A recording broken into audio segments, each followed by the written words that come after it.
So let's go to our favorite segment, Forget About It or Fugazi. I will read a statement.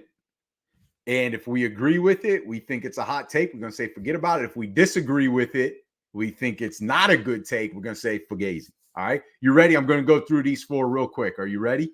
Yep, let's go. All right. Eric Bieniemy, our guy, will never be an NFL head coach. Forget about it. And just because there's just too many excuses built in now. Like, he gets no credit if he goes to KC and coach and they do well. And he's only going to get OC jobs at bad situations like Washington. And I mean, I know they didn't win, but we talked about he worked wonders with Sam Howell. I mean, first in big time throws, only other second year quarterback to do that besides Patrick Mahomes. He was first in a lot of PFF like metrics, was high in passing yards, but they were like, the offense is bad. And then I keep hearing the stuff.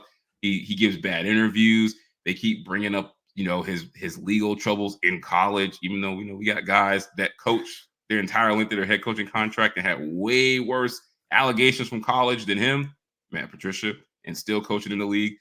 Like, the sad reality is Matt Nagy will be a head coach again before Eric Bieniemy ever gets a shot. And that's just a narrative on him. He'll never be a head coach. And I hate it.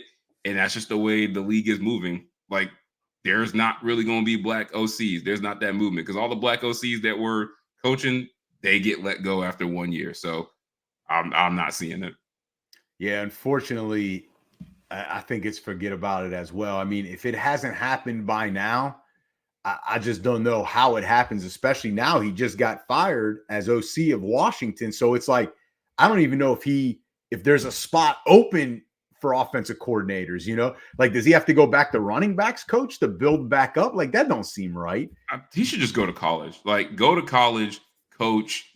Like, I think it'll be easier for him to get a really good team. Like, he can coach, man. I think so too. I think so too. Like you said, there's reports about maybe it's guys, don't like his style of coaching. I don't know if he does an interview. Like, I don't know, but at some point he should have gotten a chance. Guys that do all the stuff that they say is wrong. Like, I know some of these guys are shitty interviewers. I know that there's guys that are assholes that are on their players and they don't like him. It's just it's all public about him, and I don't understand. He should have gotten an offer by now and been an NFL head coach by now. And since he hasn't, unfortunately, I think you and I feel like it just may never happen.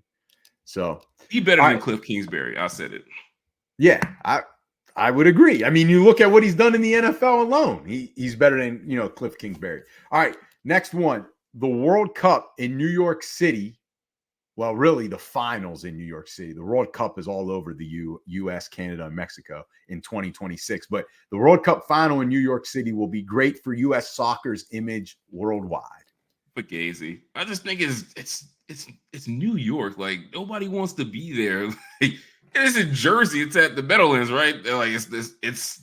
I don't want to see that, man. Like, go to Miami, go to ATL, go to Los Angeles, go somewhere else, man. Like, nobody wants to be in New York for the World Cup. That's like worst case scenario. Like, New York is so overrated. I don't want to be there. Wow. Give me another city. We trying to show international people the best time possible for a soccer match, man. Like, New York is not on the top of my list. You are hating on New York. Why? Just because it's the Knicks? Go live there. Because it's the Knicks? Come on, man. You never hit up my phone saying, you know what, man, I can't. I want to move to New York. It's all your fault. I can't go there. You want to come back to Florida. You have owned the New York Knicks. Like, I don't understand why you hate New York. So I don't understand it. It's so overrated. Listen. They've got you ain't gearing up to buy a flight to New York. They've got Florida, because we can drive there from the DC studio. We drive. You fly into DC and we drive. Listen, forget about it. Like, look at what 1994 did for U.S. soccer. And granted, the final might be in New York, and you feel like it should be in L.A. again or Miami. And it's like, you know what though? People worldwide, they're going to travel to New York City because that's still. It's still like the biggest city, the most popular city in the U.S. Sorry. You know what's funny? You know why I disagree with this? You're wrong. So this announcement was made a few days ago, right? And all I'm seeing on social media, this is why you need to get on social media to check the pulse of the public, man. Everybody is saying this is bad. Like every joke I see about this is people coming from foreign countries coming over to expect this great thing, and they're going to like see what Jersey looks like, what New York really looks like when they get there. They're so disappointed. This is not the best representation. Like these World Cup fans are going to be bougie as hell. Give them a better place to go. JT, people from all over the world come to New York City to go They're to not Times coming Square. to see the freaking Jersey Shore. Like they're not trying to see that. JT, they're not living at MetLife. They're there for 2 hours. New York is not much better either. So why do I see at New Year's Eve all of these people from around the world at Times Square? Hey man, peer pressure. Please, whatever, dude. All right. Next one. Bobby Witt Jr. is the next young gun that will win an MLB MVP. I ain't gonna lie, he a stud, and I liked him last year. Him and Pasquantino, I like that young core with the Royals. I know he just got paid. That's why we're talking about this. But I'm gonna say Fugazi. I think the next young guns up are one of your two guys on the Orioles. It's either Adley or it's gonna be Gunnar. I think those are the next two guys that if I'm looking at a young gun that's knocking on the door to win the MVP first, it's one of those two before Bobby Witt. Yeah, so it is Gunnar Henderson. That's going to be the next one. That's my guy. I told you that last year. But I didn't take the question as like literally the next young gun. But I think at some point he will win an MVP. So I said forget about it. And I think, whether he wins it or Gunnar, whatever, like they're each going to get. Why are we disrespecting Rushman like that? He's up there too now. Come on. No, he is. But I think it's going to be a little bit more challenging for him. Because he's on that team with Gunnar. Right. And he's the catcher, right? So, like, I think that's harder. Like, that standard is high for catchers. I'm just saying in general. If we talking about catchers, I forget his name. I like the guy for the Giants, like the rookie too. I mean, he's a guy that I think is going to be a superstar too. I mean, there's a bunch of good young guys out there, and baseball should be pretty excited about that. All right, last one. The Warriors, Golden State Warriors, need to move on from their veterans.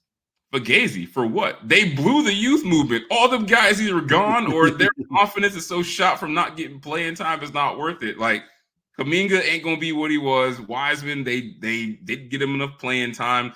There's guys on that bench that should have been getting playing time that have not for years. Like you stuck with this. This is what happens when you hang on to guys too long.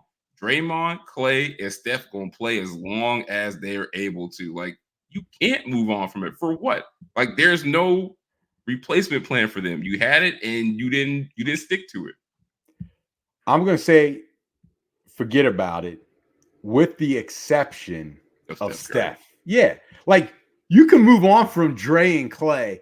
Listen, Kuminga, go look at what he's doing, man. Look at his stats. Like I get he's got something going there. And if you keep Steph and you've got these like play Moses Moody, see what he can do. Like that's the guy I couldn't think of. Moses Moody for like a decade. No, like it's been like 3 years. Jordan Poole's another one. Like he showed you he could play. Why not play him more? Right. Like you just have to play him. And so that's why I say you need to move on from the veterans. Be like, you know what? You've done a great job, but we've got to move on at some point. Let's make this amicable. Should it be let's just move on from Draymond Green? Because I feel like that also factors into and Klay. Listen, I think last game, Klay was not out there at the end when they needed a bucket late in the game. And he said, yeah, that's disappointing. But Klay Thompson's response was like, you know what? I think that was the first time I think it hit him. I actually might be asked now. So I understand why they but JT asked Draymond the same question. He like, man, don't bench me, man. I'm still good. I think their perception of reality is different, and I think you could sell a reduced role to Klay. Draymond, you're not doing that.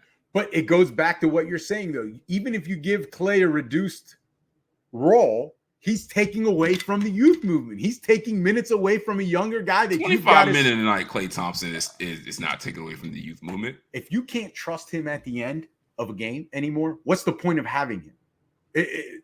Honestly, go youth movement and have them learn from Steph. Like I don't understand what else there is to see. The writing's on the wall. Just is. All right, real quick. We didn't make a Super Bowl prediction. Anytime you say real quick, I know it's about to be some bullshit. We didn't make a Super Bowl prediction, so we got to go. No, we didn't. Last show. No, we didn't. We said we would wait till this show. Okay, go ahead. weekend predictions. Listen, shout out to our guy King Ken for a couple reasons. One, he won the season record. 32-14 going into this game. All right. That's one shout out for him. So congrats, King Ken. That's a clap. I end up second because I hit both games on Championship Sunday. I'm 24-22. JT missed both, so he's 22-24. So this game, it's a throwaway for me. I'm going to pick with my heart. But the second shout out for King Ken, JT, our guy, our NFL expert, he got married.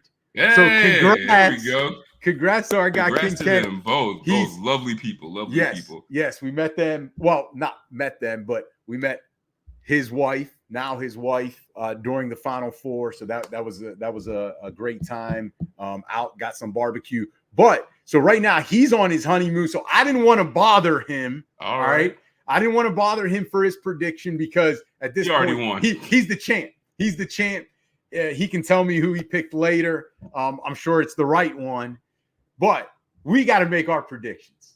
Even though second place, I've got second place. So I was second place in college, second place in the NFL standings. Listen, it's a great year for me. It's a great year. This man literally rigged the picking so that he can get back in there. I did not. It was a great comeback. We need to do a cap on how many. You need to do an audit. You need to do an audit. Do an audit. Do an audit.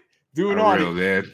So we got to make the picks, though. So before we go, JT, who's your Super Bowl winner? Chiefs. Wow. I'm surprised. Okay. This seemed like a game the 49ers would shit the bed. I'm going to go Chiefs. And I'll go 30-23. I'll throw a score in there. I'll go 31-21. Ooh. I think this is what's going to happen. 49ers will be driving to either tie or take the lead. And Shanahan, instead of running the ball with McCaffrey, we'll try to be Russell Wilson. We'll try to establish his legacy. Yep, we'll try to get Brock Purdy the MVP because he's the quarterback. He's Mr. Irrelevant, all that. And it doesn't come true, whether it's an interception or just a deflected pass or a sack that costs them the game. I think that's what's going to go down.